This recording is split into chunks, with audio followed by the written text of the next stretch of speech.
So a leader is a calming force, a stabilizing force.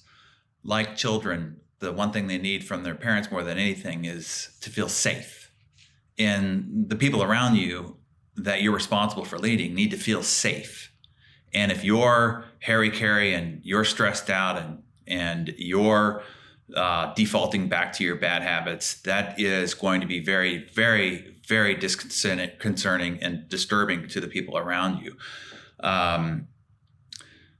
I was listening to the biographer of the book, the Churchill autobiography or Churchill biography. He was the writer being interviewed, and he said, and the interviewer asked, "How do you think Churchill would handle this crisis?" Because Churchill obviously handled one of the greatest crises of our human existence, leading Britain through World War II and the Blitzkrieg on London and all the rest of it. And he said Churchill would always do three things when he would address the nation during a crisis. And I think all of us need to kind of consider this. So I'm going to pass these forward to you because this is the way we all need to address our families, our teams, our clients. And it's these three things. Number one is he would always give a very sober assessment of the reality. He would address the brutal facts. Here's what we know. Here's what we're happening. We're in the depths of a crisis. The hardship that our country will face will be the greatest of our lifetime. You don't, as a leader, you don't want to deny the truth. You want to see it. You want everybody else to know that you see it, that you know it, and that as a result of knowing it, that you're going to be able to properly deal with it. Jim Collins in Good Great talked about the Stockdale paradox, the World War II captain that was in prison for 8 years. And the paradox is that when asked who are the people that didn't make it out of the camps, and he said it was the optimist. Why did the optimist die? Because they always thought that, tomorrow, by Christmas, by Easter, or by Thanksgiving, we're going to get out. He says the first thing you have to do is you have to accept the brutal reality. You have to deal with the brutal facts. And then the second thing he said is that you never lose hope in the happy ending.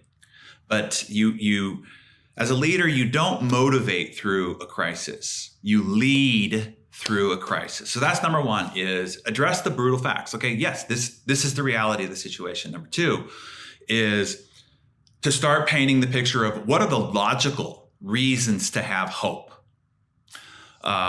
We're mobilizing the medical community. We're throwing all the resources, all our available talent, all the amazing men and women as a part of the medical industry on the front lines.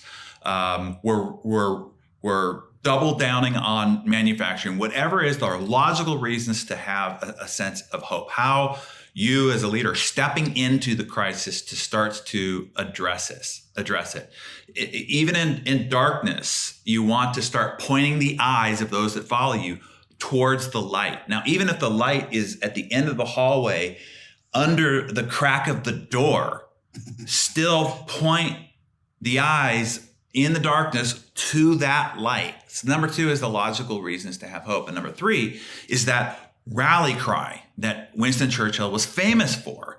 And that is rally crying around the sense of purpose that he's calling upon and attaching it to people's identity, that these are the times when we were born for. We are Britons. We are strong. We will endure. We will survive. And he would embolden his populace. And at the end of some of the most terrifying speeches that I can't imagine a leader would have to make, people would jump from their couches or their chairs and pump their fist, emboldened once again. And that was the brilliance of Churchill. But you can't do it by going to a rally cry first. You have to address the brutal facts. Here's the reality as we know it. Here are the logical reasons why you can have hope. And here's what we need to do as a team, as a company, as an enterprise, as a group of people bound together for this mission, and leave them with a sense of a reinvigorated sense of purpose and personal identity to do your all, even through hardship. So We're all, Gary, way more capable as leaders than we allow ourselves to be.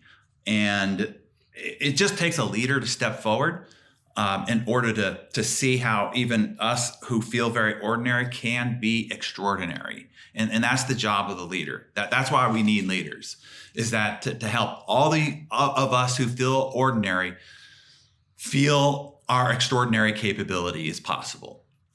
So, and that's what we need to do. And whether that is in your industry or in your company or in your peer group or in your family at home, that's what we all need to do. Be the exception.